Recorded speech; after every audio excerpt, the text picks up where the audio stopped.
Volunteering. We're going to sign you up if you get too close to this table. That's right. Show them 30, so we need more of them. That's 1 hour.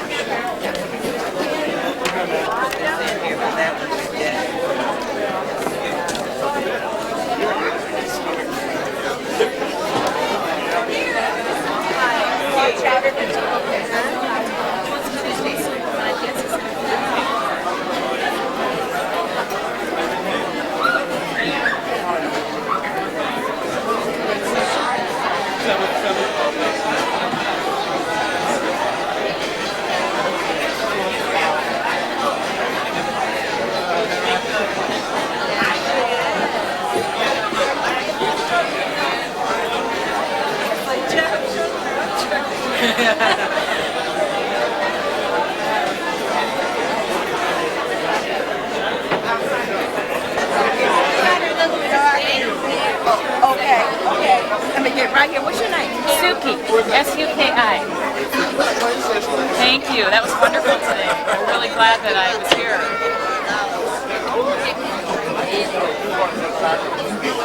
Is Mrs. Williams?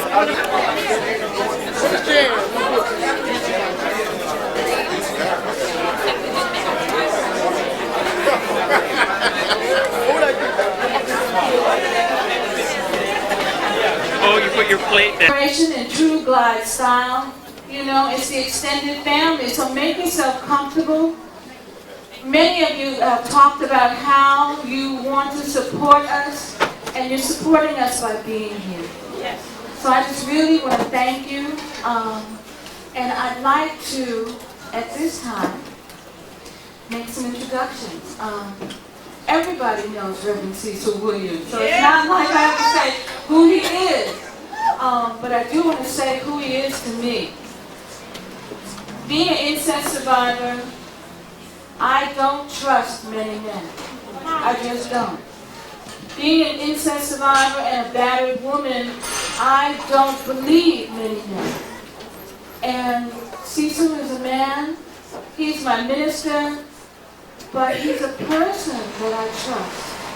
And so I'm honored to present at this time Reverend Cecil Williams. Thank you, Ntambe.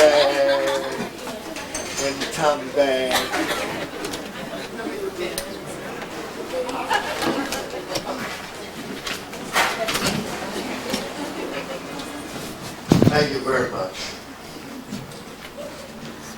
Brothers and sisters, this is quite an occasion that we would have a book party like this, especially like this. We have had book parties before. Jan had, when several of our books came out, we had book parties. My 2 books came out, we had book parties. My Angela, we had a book party for her. We had a book party, I think, for Angela Davis. We had a book party for, a number of folks, but we've never had a book party like this. Not like this. You hear me? Not like this. This is unique. So, welcome to the unique, special book party. I'm so proud of those who were able to tell the truth in written form, that it might be read for generations to come. Remember, this book is going to be around for a long time because it is a premier. It is one that people will have to study and that people will get solace from, knowledge from, information from, but also people will be liberated from. So that's the kind of book we're talking about. So watch out. The women and some of the men are talking. The river has opened. The sea has been parted. The walls have come down. Thank goodness. God had something to do about it and to do with it. We welcome you. We're pleased. And we're just delighted that you're here. The walls have come down and you are present. Thank God for you and the walls crumbling. Yeah. There's something we'd like to present to you from the Watch Out, we're talking cadre here. God ain't no telling what this is, y'all. I'm gonna tell you. From this group, who knows? Because really, the only place I know that this book could have been written was here. Yeah. Was here at Glide. Sure. And the only reason that we're here at Glide was because you are. Yeah. Should I open this or should I? Yeah. It's the secret. One minute. We're gonna make it. Right on, right on. Let's see what it looks like.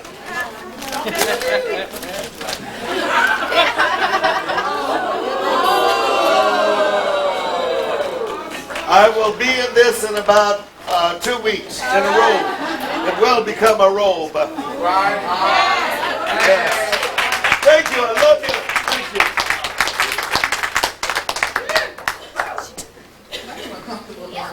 All right, what happened to my paper?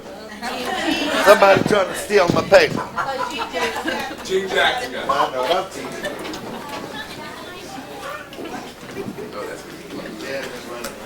Next, I get to introduce a woman who you all know and who you just heard and who is an inspiration to me. She's a sister, she's a friend, and she's a powerful woman. Without her commitment to the truth, to honesty, and to breaking the silence, this anthology would have never, ever been written. It took 4 years to get this done in a way that included everyone. This is the only anthology I know where there is a large representation of non-white men and women. Because our communities need to know that incest is everywhere. And it's because of Janice Miracle-Tani's unrelenting, ongoing commitment to this book. Hallelujah. That it got written. So I want to bring to the podium Sister Janice Miracle-Tani.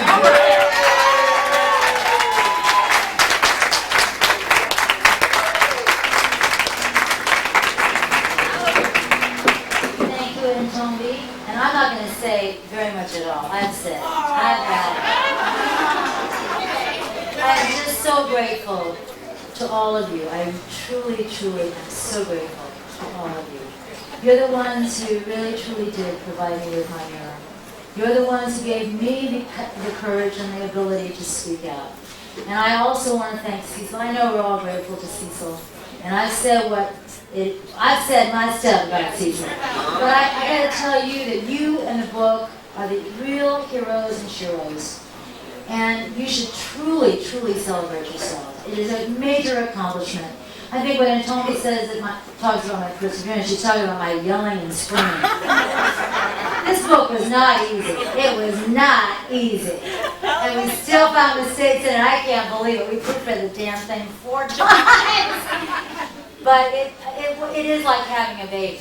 And, you know, there is a midwife in our midst who we must acknowledge and recognize, and without whom this truly could not have happened in a technical and magnificent way that it has happened, and the way it does appear. It's a beautiful, physically beautiful book, in addition to being very beautiful from the inside. And I want to take this opportunity to acknowledge David Charlson, who is the designer and the producer of the book. David, please come up here.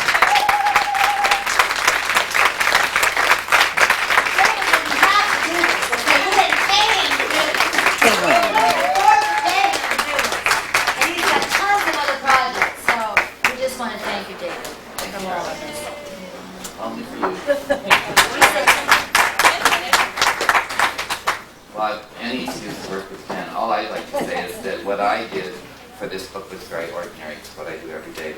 The extraordinary thing about the book was the people who told their stories. And I thank you for that.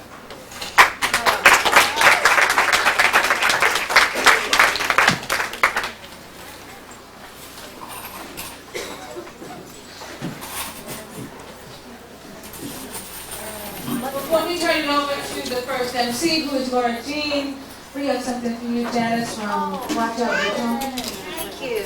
Yeah. Okay, no secrets. Watch out. Wow. What is it?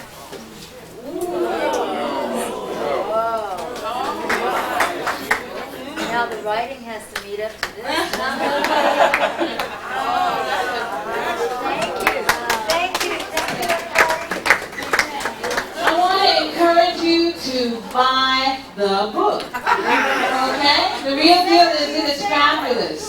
And Send it is to your exciting. family. Yeah, give it to your family, send it a birthday present. I'm now going to turn this portion of the program over to the first MC, a woman who is not only beautiful, but powerful, and I enjoy working with her, Jean, Laura Jean. Yeah! Go, boss! Go, boss!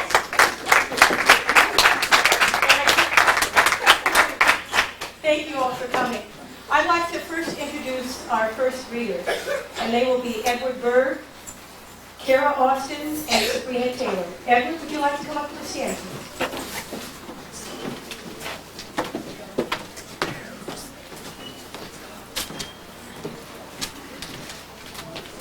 My piece was called, what was it called? Please Don't. And I'm reading a selection from that. And then I broke. At the age of 43, I began to cry at my office desk. I realized that something was deeply wrong with my life and that I needed help. I knew it had something to do with having been a 6-year-old boy in a house on South Street and growing up with 2 adults who, in the end, were a barrier rather than a bridge to society. Fantasies broke through. While preparing for my first hernia operation in 1976, I wished that the surgeon's knife would slip and cut the whole thing off, since it had brought me so much unhappiness. Feeling terribly alone, unwanted, and unable to relate, generated a suicide attempt in that same year. The events with my stepfather had been real. I knew they had happened, and they held center stage in my ruminations until I began psychotherapy, where my attention was turned dramatically. I discovered for the first time that also all was not well in my relationship with my 76-year-old mother. Such was the image of my family and my imprisonment in our incest triad. In the presence of a therapist, I found myself doubled over in anguish, gasping the question, how could they treat a child in such a way? Or I closed my eyes and felt up against a barrier into which my outstretched hand could disappear from sight. Or I felt myself bleeding and dying, battered and sprawled upon a long staircase that disappeared into the growing darkness of a subterranean abyss. Above me, in the high encircling prison gray stone wall, was a gateway beyond which I could sense blue sky, green trees, and fresh air. The gateway was guarded by 2 figures. At last I could say that I remembered well enough what had happened to go on to other things. In the almost 3 years of the culminating therapy, the sessions were often debilitating as I wept and wailed and occasionally raged. It seemed that I would never stop crying.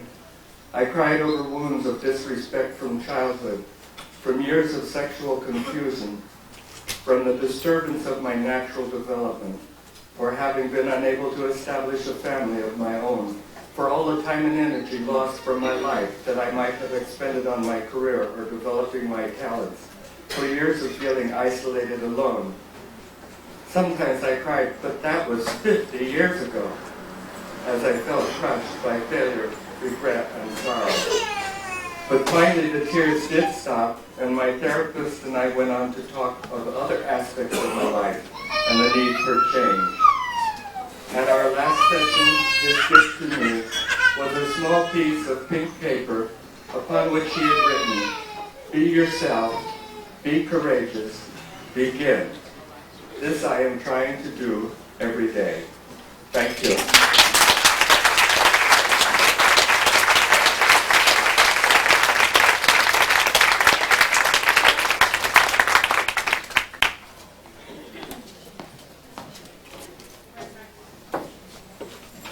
Hi, my name is Kara Austin. Hey, Carol. Hi, Kara. And since my piece is so short, I'm going to read my piece. And then I'd also like to read a little about what I've done and where I've come from, to offer hope to those who have spoken out, to offer hope to those who have not yet come forward. But first, I would like to thank my co-authors for having the strength and the courage to break the silence. Thank you. There was a nightmare in my life. He fathered my child. He tore up my existence. I married him.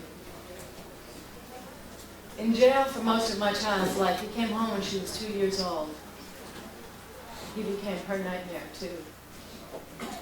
I ran for her life. I ran for mine. I hid, am hiding, so that he cannot seek and devour our lives again. I used to wake up in the mornings, and all was black. I wake up now, and I can see the sun behind the clouds. Wake up, America. Your children are having nightmares. Wake up, America, and comfort your children in the night. Wake up, America, and bring the children into the sunshine. Stop the sickness. Hear the silent cries. See the broken hearts. And dry the falling tears. I had a nightmare in my life, but I woke up. What about you, America?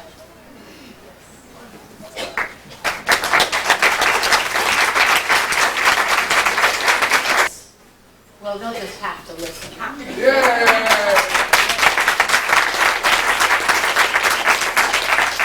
If we remain small in number or scattered in groups, we remain voiceless. If we remain voiceless, they, the lawmakers, courts, judges, and the molesters themselves may think we don't care. And if we don't care, why the hell should they? I've come a long way from our nightmare, as you all have. But if anyone tries to stand in my way, I'm going to knock them down. Wake up, America. Thank you.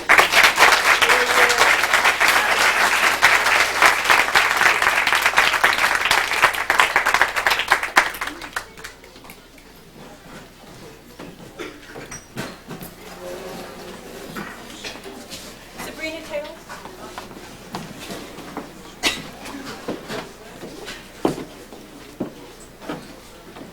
I'd like to thank Reverend Cecil Williams and Janice Smithy for giving me this opportunity. I'm going to read a poem entitled Dead Dreams Floating in the Wind. And this poem came about when my therapist asked me, how did it feel when you were abused as a child? At that time, I couldn't speak out, but now I can. And watch out, we're talking. And I dedicate this to the woman that helped me at the time. Her name is Callie. The feeling of dead dreams in my hands, making reality of dying birds flying away, dying leaves floating in the wind. I did not want to live. I wanted to die like dying birds, dying leaves, rejuvenated into a new life, Someday, someday, before new dreams fly away. Give me a new hope for a new life, new life, new life. Just before I die. Dead dreams in my hands, floating in the wind. Dead leaves. I wanted to die into new life, new life, new life. I will try to live again and again and again.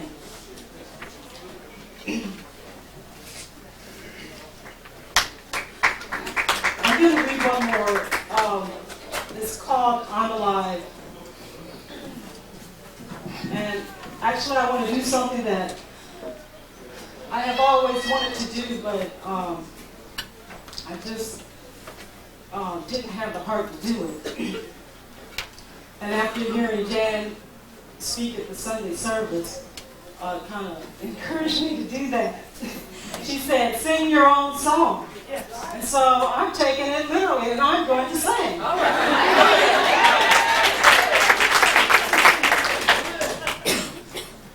Facing that which I fear is freedom. Facing that which I fear is freedom. Facing that which I fear is freedom. Freedom is death, which tells me I'm alive.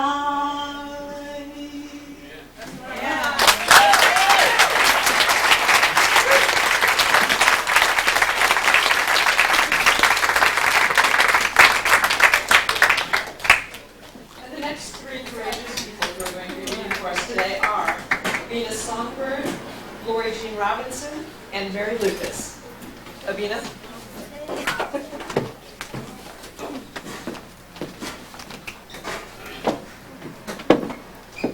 Tall enough? I'm not gonna read. I'm gonna sing too, Sabrina.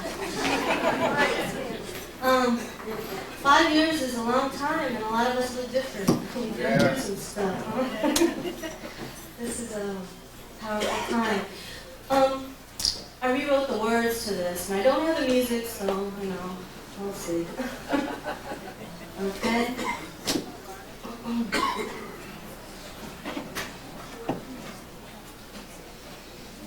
It's 20 years ago today, and though it seems like yesterday, a part of me was lost, it went away. In every life some rain must fall, though I felt I'd lost it all. And there was no one I could call. The year, that was the year I died. The year, that was the year I died. So many nights I lay and cried. Someone touched me deep inside, and there was nowhere I could hide. The year, that was the year I died. The year, that was the year I died. But now I've come to understand the body doesn't make the man, and the spirit's gain the upper hand. The year, that was the year I died.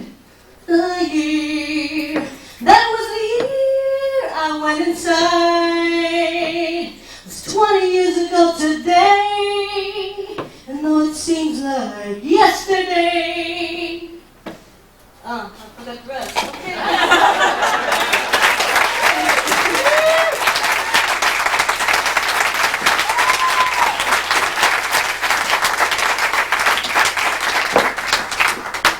Hello again, I'm Lori Jean Robinson, and anguished a little over about coming and speaking today because I'm very good at gossiping and talking about myself privately, but publicly is another story.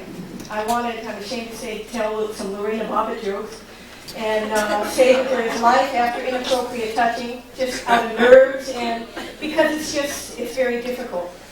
But I will read my poetry, and I hope, and I appreciate everybody coming, and I thank you all for being here and letting us get this out. Thank you, Jan and Cecil. This is called All in the Family. As a child, I was awakened in terror while my body was taken away. A violation unknown to me, to be soiled beneath the earth and burdened with the curse of endless scar tissue. A suffocating growth underneath my skin, carrying the living nightmare through thick and thin. Attempting to begin again and again and again. Like the ocean in its heavy undertow, I too was pulled under the rocks to the surface and to the water's floor. He kept coming back for more and more and more. As a child of 8 in shock and in hate, I cried out to be saved. Only I was a torn wave tossed back and forth into the shorelines of his demise, grasping for survival signs in the skies to give me back my purity, my childhood. I will never be free of scars. They don't disappear, and I can't forget how my body was set into the hands of another. And to this day, words of my fury have been spoken between us two. But I remember time and time again being awakened from sleep and having my body being taken away from me. 25 years later, I reclaimed my body and my childhood.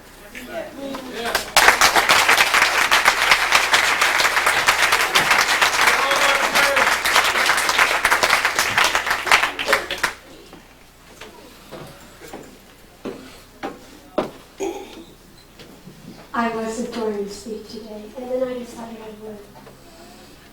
One of the hard things to do is, to recognize, is that we can make the changes in our life that are necessary. And I've had to make a lot of changes in my life. I came from a very abusive family situation. I didn't know that wasn't natural.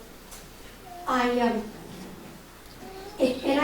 I married into another one. I mean, I married my mother and father all combined in one person.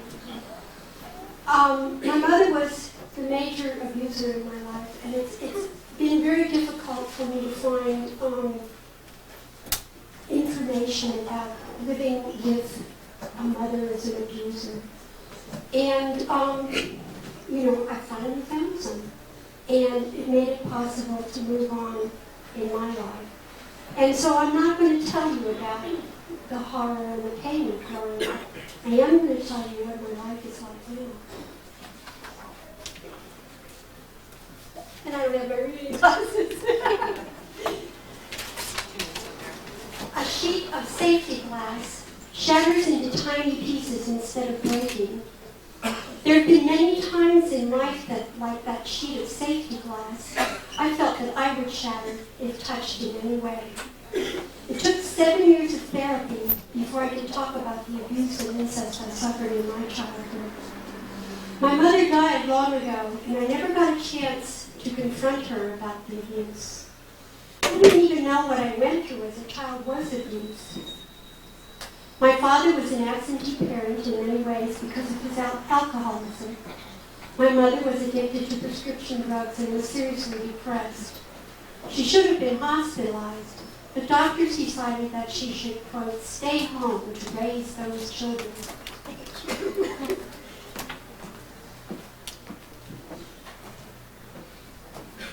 Oh, wonderful. Now I know who to ask. I have a scent pair. So do I, but I don't have any with me. All things better. Perhaps the gift she gave me was that I decided as a child not to allow my children to experience the pain I had known. They would grow in a nurturing environment where they could learn trust. I didn't always succeed, but I tried my best. I've always been creative. I've been involved with art, music, and singing since childhood. My career was in interior design. This part of my life journey seems to be about breaking the terrible silence. Glide has given me a safe harbor. I feel that I can talk about my secrets here. I feel protected and know that the rest of the journey is possible with what Cecil and Jan in this community have shared with me. My motto at this time is perform random acts of kindness and senseless acts of beauty. Godspeed. And once you look at the problems you've had in your past life, anything is possible. And when people ask me today how I am, I can say, I'm excellent, and I really mean it, because things are so much better than they ever were. The journey is the destination is a motto I heard about life, and that's what this life is all about. It is the destination. It's how we walk through the journey. So, God go with you, and it's a hard journey, but it's certainly well worth it in the end. Thank you.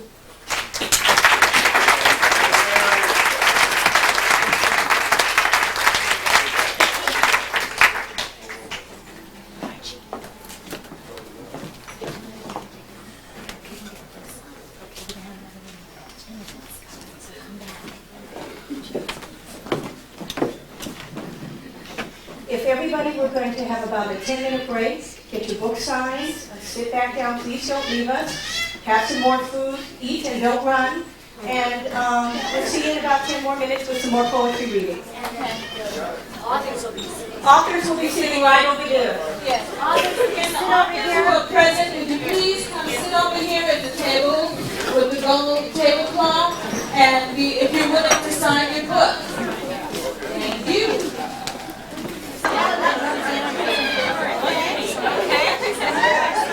And do you know which is which, or does it matter?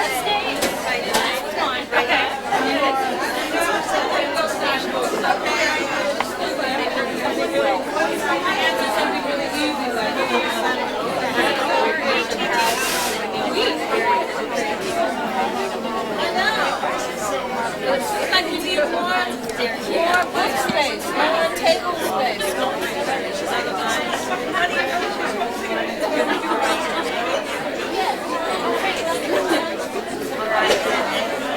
What's your name? Correct? Oh, her name Estee. E-S-T-E.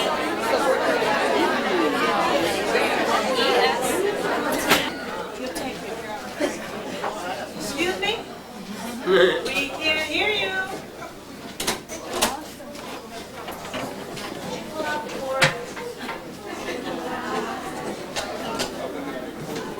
Pull out the cord. I think so.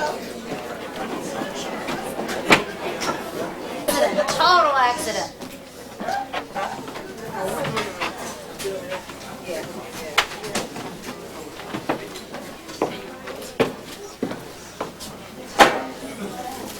Hello.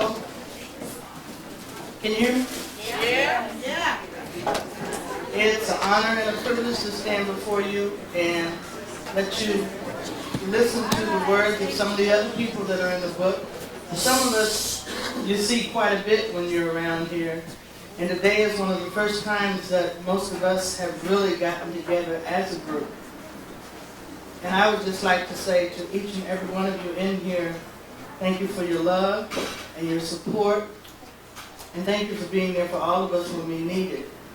Most of all, you'll never know what those smiles were. Sometimes some of you smiled at us and you didn't realize how uplifting that was.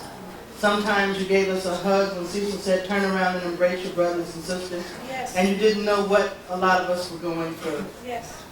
So at this time, I would like to bring forward the next three speakers will be Marie Henry, Roy King, Magnolia Jackson, and Christina Dunbar. Marie?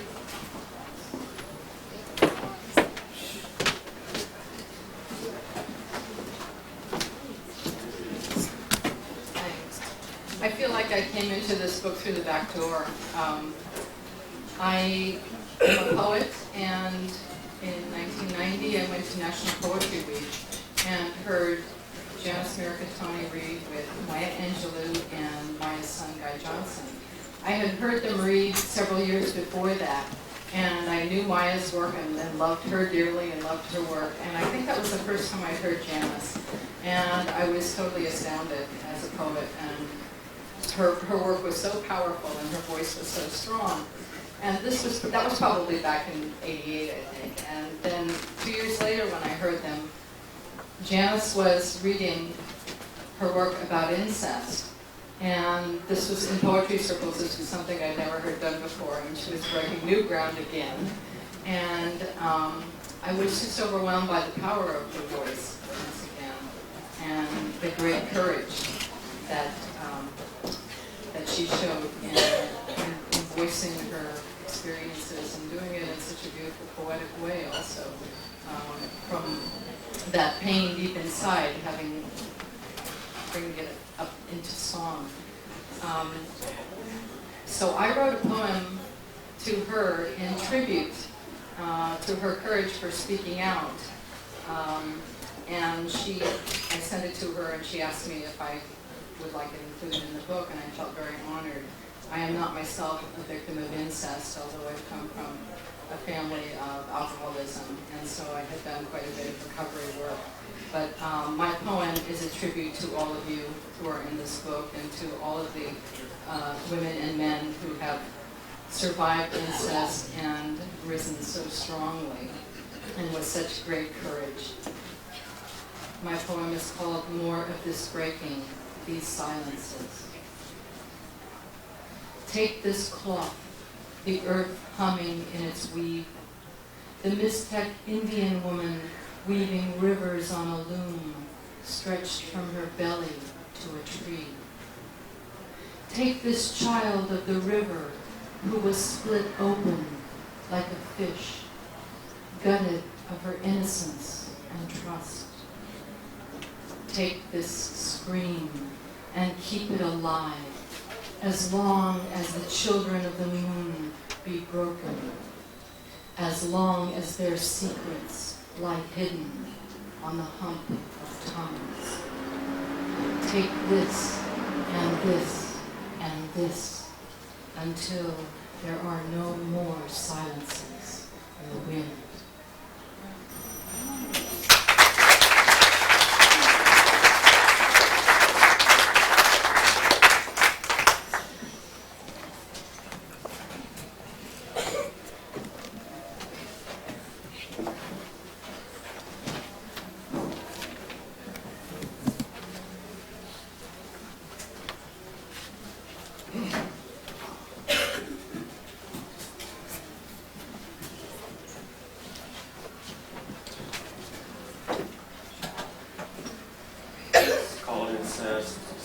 My father, George H. King, 1903 to 1979, you who haunt the ruins of my dreams. No, no, no, Daddy, don't do that to me. I have set my skin on fire to burn your hold on me away. Still I shake in your feverish grip. I have numbed my blood to ice, freeze you from my heart, but your pain still twists its poison through my veins. I have severed self from self to keep from you, my keeper, but you remain the wedge driven through my brain. How much deeper could I dig the grave and bury what you killed in me? And I remember sad, sick Sunday mornings in the church of the forgiving Son and of the jealous Father, and how I cursed your sacraments of guilt. And driven mad on midnight hot rod roads, 120 miles an hour with suicide on twisting Highway 49 to liberty and sea.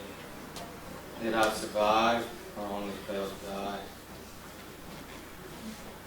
On dogwood mornings and sunlit spring, I have bargained for release.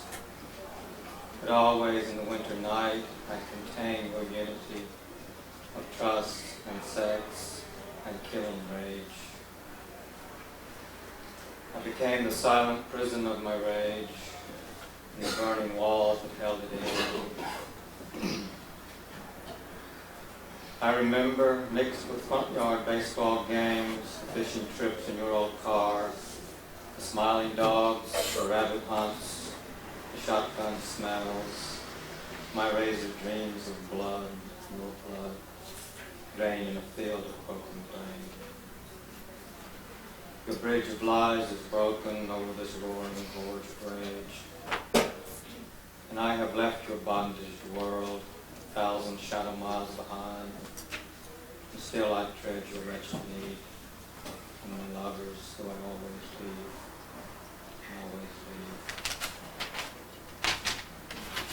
I feel your awkward touch as I turn away, always away, away, away. Turn 100 new directions, scattered fragments that remain. Eaten hollow by all I could not feel, and done with tears, I have turned to stone, and stood on a foreign shore alone. And now will I stalk you into hell, and in my battle form a tortured beast, confront your dried and empty shell, and with my claws rip us separate, flesh from flesh, and sear your shriveled soul to silent ash and fling it at the sun. And then will I at last be free, face this boy who wanted it to be.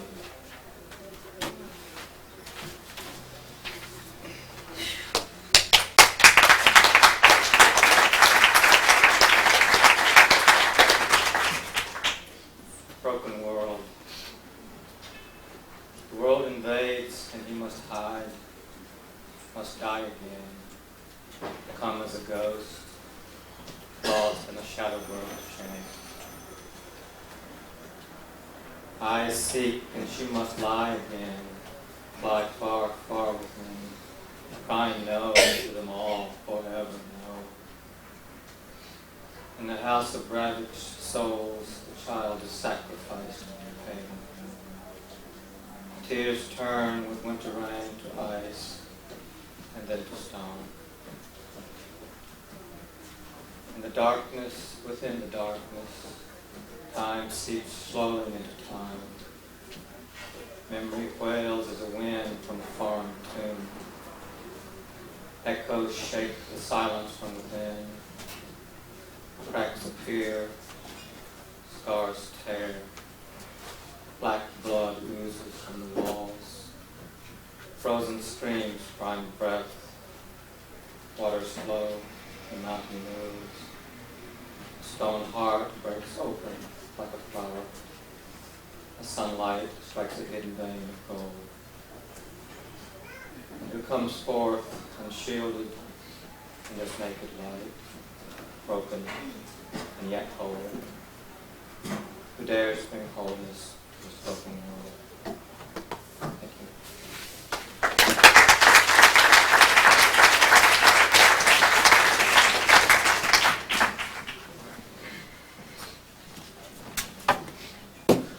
Hi, I'm Magnolia. I'm an addict.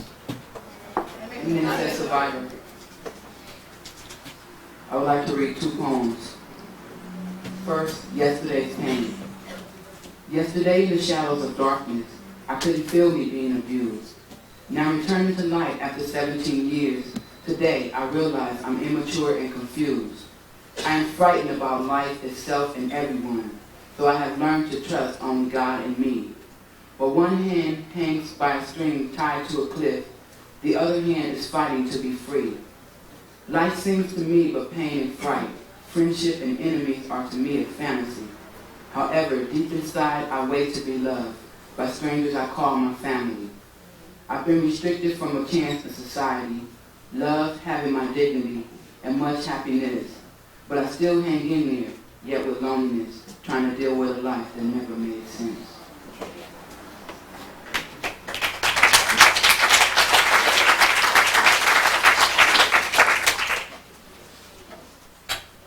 My Father's Day rap. For Cecil Williams, with love, Father's Day, June 16, 1989. No more people pleasing, no more treason. Coming back with a rap for another reason. Because I never had a father who was kind, I started creating one in my mind. Then imagination took control of my heart. But deep down inside, it just tore me apart. I'd cry myself to sleep from lying to friends because I thought my whole life was about to end. My younger life with men was not very good because fathers and ministers ruined my childhood. They took my body and raped my soul. I thought no one loved me, so I never told. Before I turned to Cecil, I was bitter and cold, but then he melted my heart and he made it whole.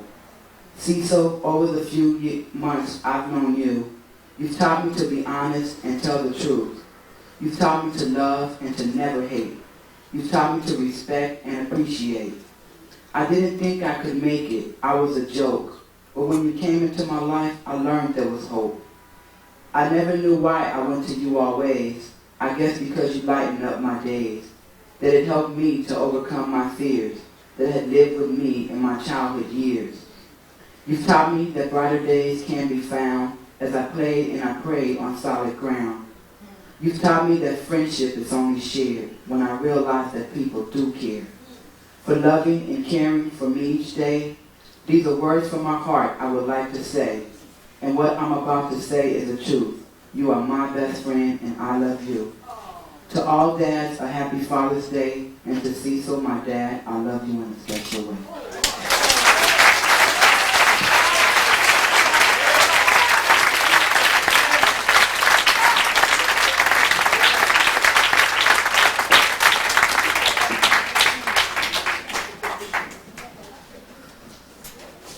I want to thank Janice, Cecil, and Glide for their caring, creativity, and activism. And personal thank yous to Adana and Jan Newfield for their parts in bringing this book into being. I am Christina, and my story is entitled Struggles to Get Out, From Denial to Freedom. The following excerpt expresses the dark denial I'm coming from. My father literally fulfilled his threat of, I'm going to beat you within an inch of your life, the life that had intruded upon his frustrated life. The repeated impact zapped and snapped my synapses as I resisted feeling being beaten violently with an equal energy force, retreating from reality and a body in pain, deeper and deeper down inside my psyche to survive and preserve my insanity, actually leaving my body. After being beaten, I would slip and slide out of my room, along the walls of the halls, and out of the house, and around to the side and stand in the shadows, feeling like a ghost in some strange place without actual existence in it, invisible, but shocked and shamed when I was seen by strangers. So began my psychotic disassociation and alienation. Since most of the contributors to this book are survivors of sexual abuse, I feel the need to emphasize that physical and psychological abuse, as in my case, must not be minimized. And while denial is complex and persists for various reasons, and one may subconsciously, unconsciously sense that the tedious processes to heal one's soul wound and transform one's karma require such courage and commitment, because there will be more pain and sometimes more disease, as in my case when I got breast cancer. There was no incest or broken bones, but my body, heart, spirit, and will were broken by the belt and belittlement. This physical and psychological abuse was damning and damaging to my misdevelopment, down-taking rather than upbringing, and it was sexual. Being beaten on my budding breast during puberty had a specifically disassociating and deeply painful impact upon my identity and body. And I know that it was no coincidence, but a coinciding that my cancer attacked there. I am with the conviction that in my cancer, the invisible psychic factors, the eating of feelings of resentment, rejection, and victimization, were the glue that congealed countless other physical factors together. I'll conclude with an excerpt which asserts the bright light at the end of the tunnel of struggle, which I and others are going to. As denial was the bottom of my disease, so breaking down denial was the beginning of my recovery and rebirth. As denial was blinding, binding, and paralyzing to my free willpower, so breaking through to consciousness enables seeing and is freeing. I am no longer all alone and alienated. Though society is still sick and is still generally in denial, more individuals and society itself are entering a mass social recovery movement, a liberation movement.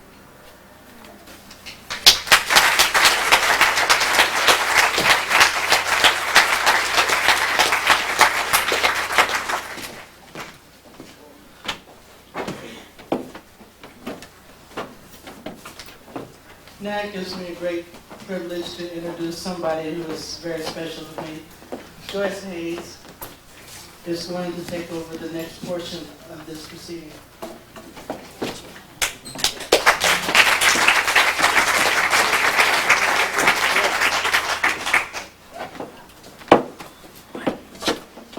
Can everybody see me? We want you to please, we're not going to have a break right now, we're going to go straight through, and we want you to please stay. And it's a privilege for me to be a part of this book, and given the privilege to be a part of this book. It was a labor of love, but very painful for us all. But there's one person whom we can say gave us all the voice because of love and because of determination, and who worked so diligently to make sure that our voices was heard. Jan Smearkatani. Jan, we love you.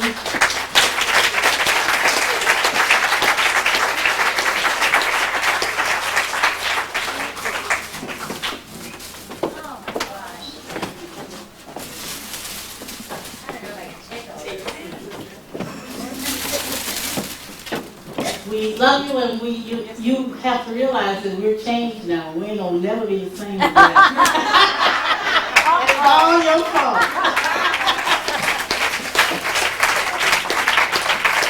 Thank you very much. I love you.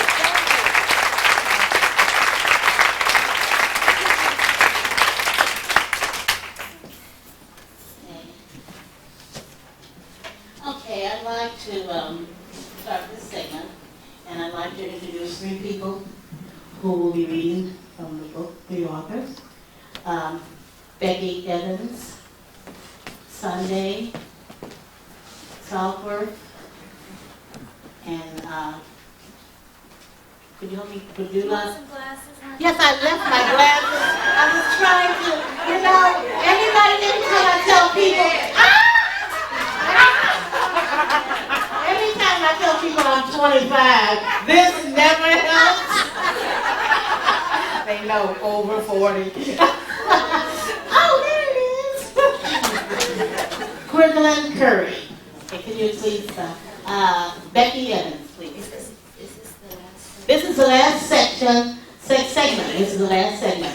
And so these 3 people. Becky Evans. We're going to read the sign books again. Okay, after this segment, the authors will be there to sign at the table to sign books again. Thank you.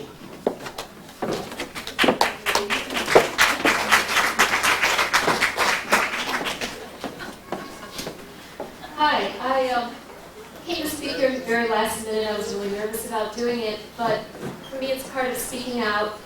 I put my full name in the book because I think that incest isn't something to be ashamed about, and it's not something that I need to hide my name about, and that's why I'm here today also.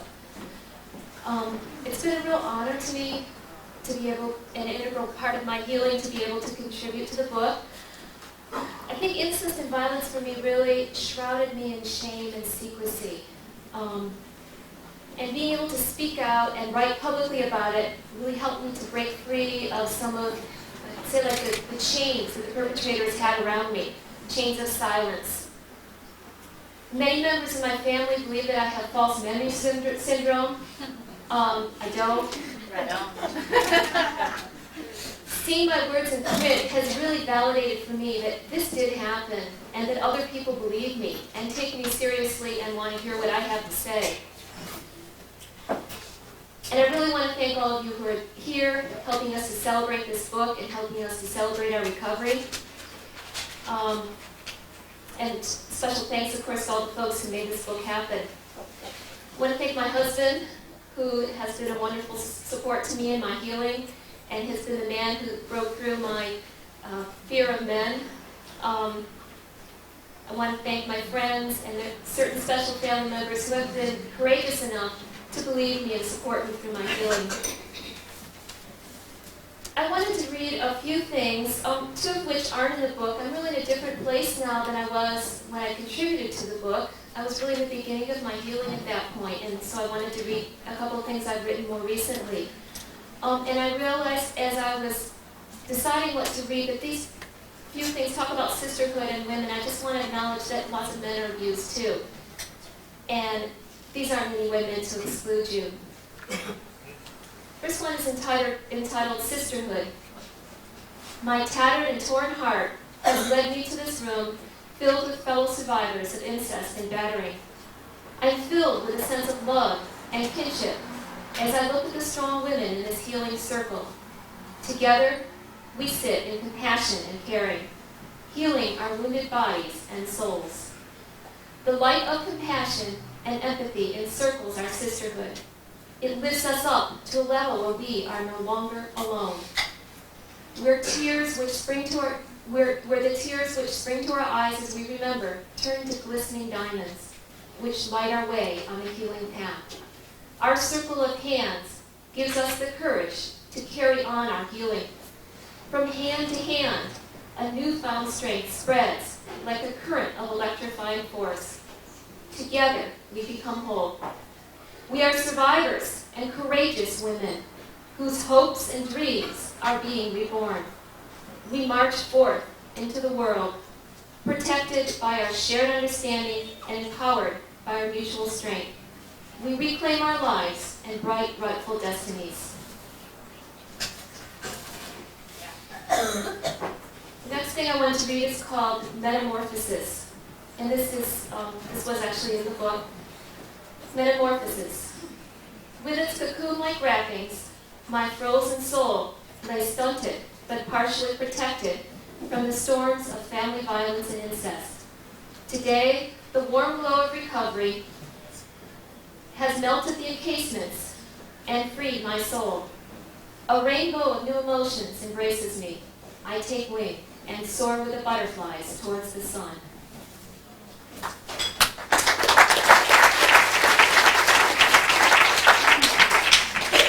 The last thing I want to read is entitled Warrior Women.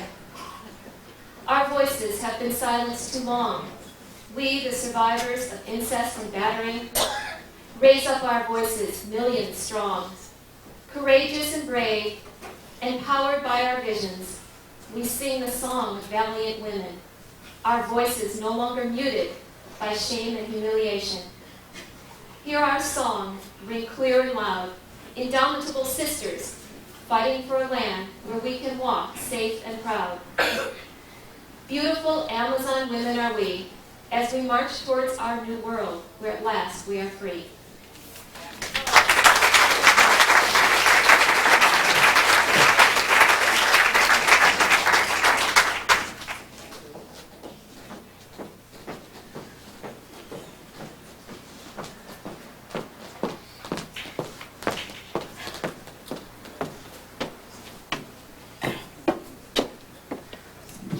Hi, Sunday.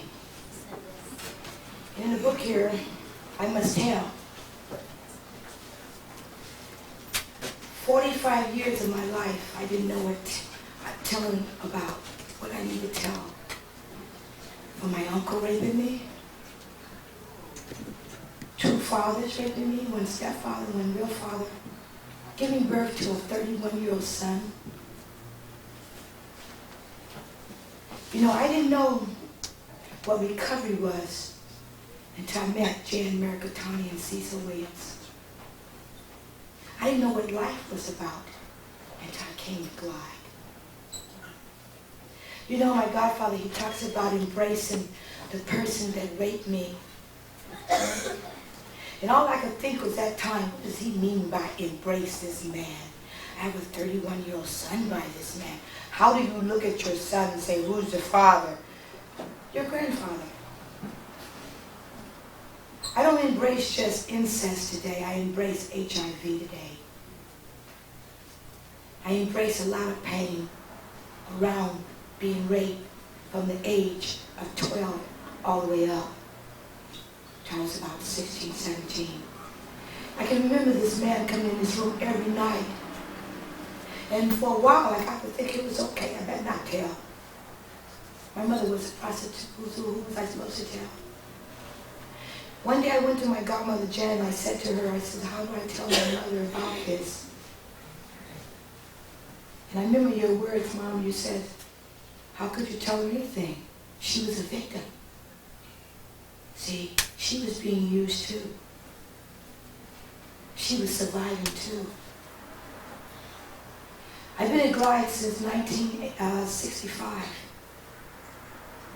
Today I know what embracing incest.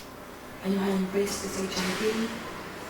I'm learning how to deal with my life still around abuse. I'm learning how to be able to accept men and not feel bad about talking to them about it. My godmother Jan taught me this. She taught me also how to talk about it, to feel it, to accept it. My godfather Cecil taught me how to be a part of. Today, I am a part of you. I am a sister in recovery. I'm learning how to love myself today. That's because my godmother, Jan Maricatani, taught me how to love. I still have a lot of anger, but that's around the HIV, and I'll work on that too. I'll be 46 in another month. And today, I embrace my father, because he needed to be loved too. He was a sick individual. Thank you.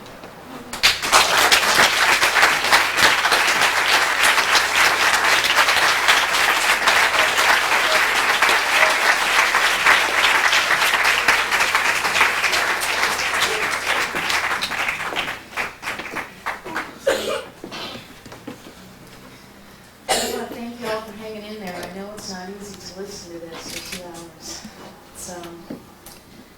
It's serious stuff, but your listening enables our voices to obtain meaning, because we can talk to empty rooms and it doesn't have the same effect. Which is why I'm scared. Because I practice this in front of an empty room. It's not the same. This poem came about in the springtime about 3 or 4 years ago, and I had gone through the worst part of my recovery and was coming out and was looking for light and looking for hope. And I noticed all of a sudden that all of the statuary around truth and around justice and around liberty were all depicted as women, you know. And I thought, wow, that's really interesting. So that's where this poem is from. It's no accident that truth, justice, and liberty are women, beautiful, strong, and interdependent, because separation from truth severs the possibility of justice or liberty. Wrenched from truth's haven by a tidal wave of horror, I lost the freedom to discover what I already knew, which left me vulnerable to being taught. He taught me to be silent. Don't you dare tell anyone what happened. He taught me to speak lies. I love you, Daddy. Nothing happened. It didn't hurt. I don't care. He taught me to listen passively. Your father is a wonderful man. You are a very lucky little girl. Each lie piercing my soul, sweeping me farther and farther and farther away, powerless and in pain, until I awoke one day, far from the horror, enveloped by a dense fog made of lies, and a glimmer of truth pierced the fog, searching for me, and I recognized her and accepted her and gave her a voice. I am afraid. And instantly another truth appeared, encouraged by success, and another and another and another, until they tumbled over themselves, clearing the fog and bringing me light, allowing me to see clearly. My father emotionally abused me. Each truth bearing the gift of strength, enabling me to look into scarier and scarier places until I gathered enough strength to look at the horror itself. My daddy raped me. This truth banishing the remainder of the fog, lifting unseen burdens, leaving me standing and free. For truth has beauty and strength and power and energy that draws you forward, gaining momentum as she goes, granting access to liberty and justice, seeking to be heard. As I give truth the voice she needs to sustain her, I gather freedom and justice like pearls, and nourishment seeps into my soul like a gentle rain. While giving the gift of speaking the truth, I watch as moist eyes light with recognition and welcome a long-lost friend. It is no accident that truth, justice, and liberty are women's, for as women are abused and silenced and torn from truth, then liberty and justice are denied to all.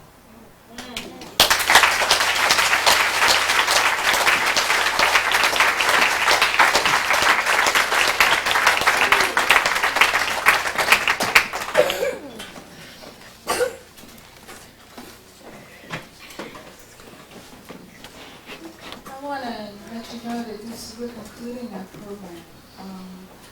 And I want to thank you all for being with us, for celebrating with us, for supporting us, and for listening. The authors will still be at the table, signing with their tireless little fingers. And, please help yourself to the food. And I'm really honored that you came. There's one little thing to say. Okay.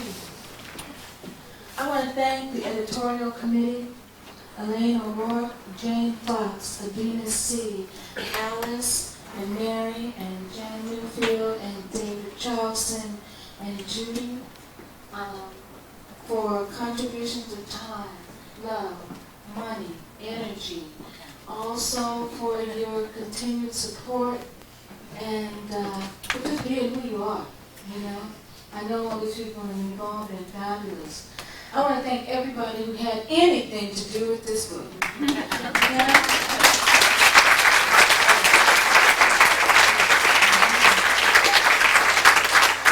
want to thank the friends, the spouses, the lovers, the children, the brothers, everybody who went through it with us, the co-workers. It's been a journey. Can I announce, we have postcards that have the cover of the book on it. And if you want to send a little message to Uncle Harry or somebody.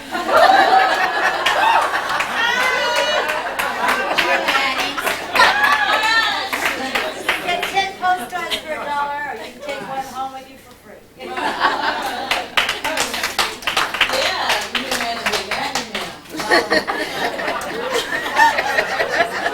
Some people are just like, one of the things that I've learned about being a survivor from the women here and from Jan and from myself is that we survive, we grow strong and beautiful. And I just want to end it with a quote from a poet I love. I walk in the sun with my head high, knowing I am one of many, no longer a victim or even just a survivor, but a strong woman standing tall with the power to create beauty from chaos. And Jane Fox.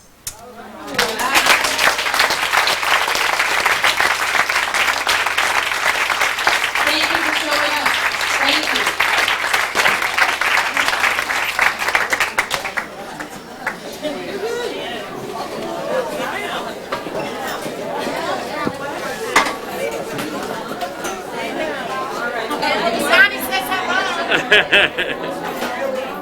Make sure I get you on here. I'm sorry. I just borrowed this Group photo, group shot. Actually, you guys stay here. Stay right there and stand up and you guys walk and all that stuff.